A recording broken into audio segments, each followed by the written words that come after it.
Hello everyone, আসসালামু আলাইকুম। কেমন আছেন আপনারা সবাই? আশা করি সবাই ভালো আছেন। আমি টাঙ্গাইল থেকে বলছি সীমা। আপনারা দেখছেন আপনাদের পছন্দের ইউটিউব চ্যানেল সীমা সংসার। আপনাদের সবাইকে স্বাগতম। আবার হাজির হয়ে গেলাম নতুন আরেকটি এপিসোড নিয়ে। আজকে আমি করে দেখাবো লুডুস রান্না। তবে লুডুসটা কিন্তু অন্য স্টাইলে আজকে রান্না করে দেখাবো। একটু ভিন্ন স্বাদের লুডুসটা রান্না করব। তো এইখানে আমি 2 প্যাকেট চিকেন লুডুস নিয়ে নিছি। আপনারা চাইলে যে কোনো ব্র্যান্ডের লুডুস নিতে পারেন, তবে আমার 2 প্যাকেট হলেই হয়ে যাবে। এখানে আমি 2 প্যাকেট চিকেন লুডুস নিয়ে নিলাম। এখন এই লুডুসটা আমি গরম পানিতে সিদ্ধ করে নিব। তো এই 2 প্যাকেট নিয়ে নিছি। আর এখন এই লুডুসের প্যাকেটটা আমি ছিঁড়ে তারপর গরম পানি করে নেব। এদিকে আমি গরম পানিটাও বসিয়ে দিছি। আর গরম পানিটা যখন ফুটতে শুরু করবে ওই মুহূর্তে আমি লুডুসগুলো দিয়ে দিব। তবে এখন এই ঢাকনাটা ঢেকে তারপর আমি গরম পানিটা সুন্দর করে ফুটিয়ে নিব। এই তো দেখেন আমার গরম পানিটা ফুটে উঠছে। আর এখানে আমি এখন লুডুসগুলো দিয়ে দিব। আর লুডুসগুলো দিয়ে আমি একটু নেড়ে চেড়ে ভালো মতো সিদ্ধ করে নেব, কারণ লুডুসটা একটু ভালো মতো সিদ্ধ করতে হবে।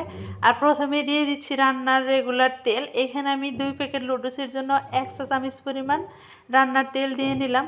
অবশ্যই এখানে তেলটা দেওয়ার চেষ্টা করবেন। এই তেলটা দিলে লুডুসটা একদম ঝরঝরা হবে, একটার গায়ে আর একটা কোনোভাবেই লাগবে না। এখন আমি এই লুডুসটা এই গরম পানিতে দিয়ে দিলাম। 1 প্যাকেট দিয়ে দিছি, আরেক প্যাকেট কিন্তু দিয়ে নিতে হবে। দিয়ে তারপর আমি নেড়ে নিব। তো 2 প্যাকেট লুডুসই আমি দিয়ে দিলাম। দিয়ে এখন আমি ভাজা কাটার সাহায্যে একটু নেড়ে নেড়ে নেব, কারণ এই সময় একটু নেড়ে চেড়ে দিতে হবে। একটু নেড়ে চেড়ে তারপর আমি লুডুসটা একদম সিদ্ধ করে নেব। তবে কীরকম হলে আপনার লুডুসটা পারফেক্টভাবে ঝরঝরে হবে সেটাও আমি দেখিয়ে দেব। লুডুসটা দেখেন এই পর্যায়ে আমার এরকম হয়েছে। আরেকটু জাল করে নিলে লুডুসটা সিদ্ধ হয়ে যাবে। তো লুডুসটা আমার সিদ্ধ হয়ে গেছে। লুডুস সিদ্ধ হওয়ার সাথে সাথে আমি একটা ছাঁকনার সাহায্যে গরম পানি দিয়ে সেকে, গরম পানিটা সেকে সাথে সাথে কিন্তু আমি ঠান্ডা পানি দিয়ে নিছি। অবশ্যই কিন্তু সেকে ঠান্ডা পানিটা দিতে হবে। আর এখন এখানে আমি লুডুসটা ভাজি করার জন্য তেল দিয়ে নিলাম। তেলটা দিয়ে সাথে সাথে পেঁয়াজ কুচিও দিয়ে নিছি। এখানে কিছু পেঁয়াজ আমি মোটা করে নিছি, আর কিছু পেঁয়াজ চিকন করে নিছি। তবে আগে থেকে সেকে রাখা সেই লুডুসটাও এখন এখানে দিয়ে দিলাম। এখানে গরম পানিটা থেকে যখন লুডুসটা সেকে নিব সাথে সাথে যদি ঠান্ডা পানি দিয়ে দেই, তাহলে কিন্তু লুডুসটা একটার গায়ে আর একটা লেগে যাবে না, এরকম ঝরঝরা হবে। আমার কিন্তু লুডুস রান্নাটা একদম ঝরঝরা হবে। আর এখন এখানে আমি লবণ দিয়ে নিচ্ছি, সাথে দিয়ে দিব একটু কালারের জন্য হলুদের গুঁড়ি। এই তো হলুদের গুঁড়িটাও দিয়ে দিলাম। দিয়ে একটু নেড়ে চেড়ে হলুদটা ভালো মতো মিক্সড করে নিতে হবে। লবণ হলুদটা মিক্সড করে নিব। আর সাথে যে লুডুসের মশলাটা ছিল সেটাও একবারে দিয়ে দিলাম। 2 প্যাকেট লুডুসের মধ্যে কিন্তু 2 প্যাকেটই মশলা থাকবে। তো এখন এখানে আমি দিয়ে নিছি। দিয়ে এখন নেড়ে চেড়ে হলুদের কালারটাও একটু মিশিয়ে নেব লুডুসের সাথে। আর একদম ঝরঝরে করে ভাজিটাও করে নিব। একদম কিন্তু সহজ। আর আমি যেভাবে আজকে লুডুস রান্নাটা দেখাবো সেভাবে যদি লুডুস রান্নাটা করেন, তাহলে আগে যেভাবে লুডুস রান্না করতেন সেই লুডুস রান্না আর খেতে মন যাবে না, এভাবেই খেতে মন যাবে। তো দেখেন এই যে নেড়ে চেড়ে লুডুসটা আমি রান্না করে নিলাম। আর রেগুলার যারা আমার রান্নার ভিডিও দেখেন তারা তো জানেন যে চুলার উপরে কোনো রকমের কালার আসে না আমার রান্নাতে। আর চুলা থেকে নামাইলে কালারটা সুন্দর দেখা যায়, আর চুলার উপরে কালারটা সুন্দর দেখা যায় না। তো লুডুসটা হয়ে গেছে। আর সাথে সাথে দিয়ে দিলাম কিছু কাঁচামরিচ কুচি। কাঁচামরিচটা দিয়ে 2 মিনিটের মতো এভাবে নেড়ে চেড়ে আমি লুডুসটা নামিয়ে নিব। আর দেখেন একদম ঝরঝরে করে লুডুসটা রান্না করছি। আর সুন্দর কিন্তু একটা কালারও চলে এসেছে।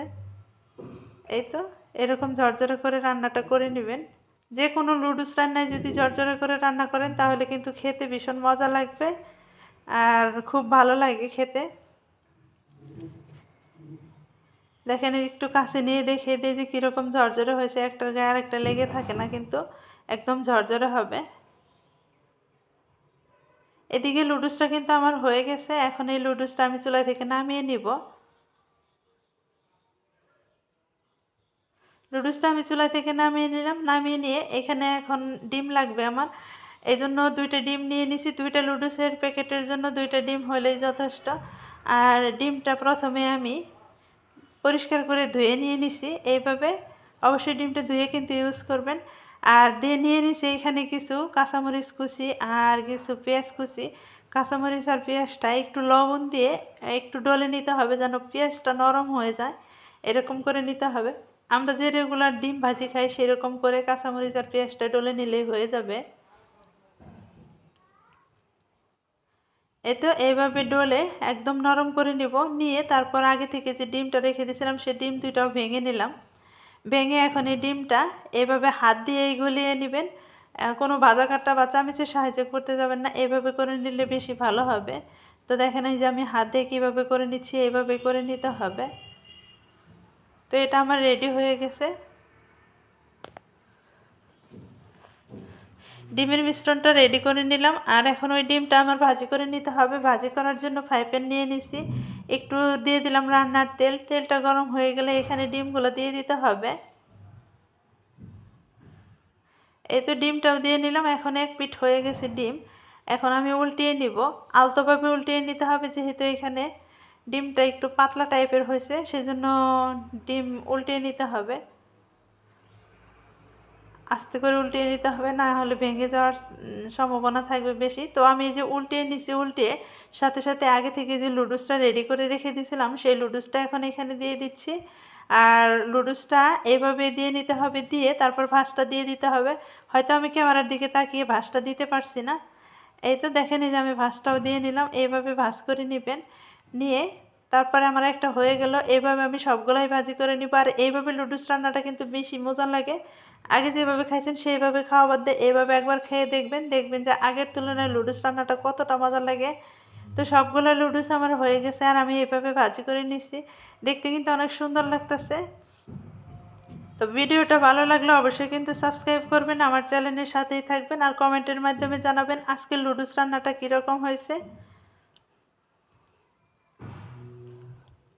এইভাবে একবার ট্রাই করবেন, আর নতুন কোনো ভিডিও দেখতে চাইলে অবশ্যই কমেন্টের মাধ্যমে জানাবেন, আপনাদের সামনে আমি তুলে ধরার চেষ্টা করব।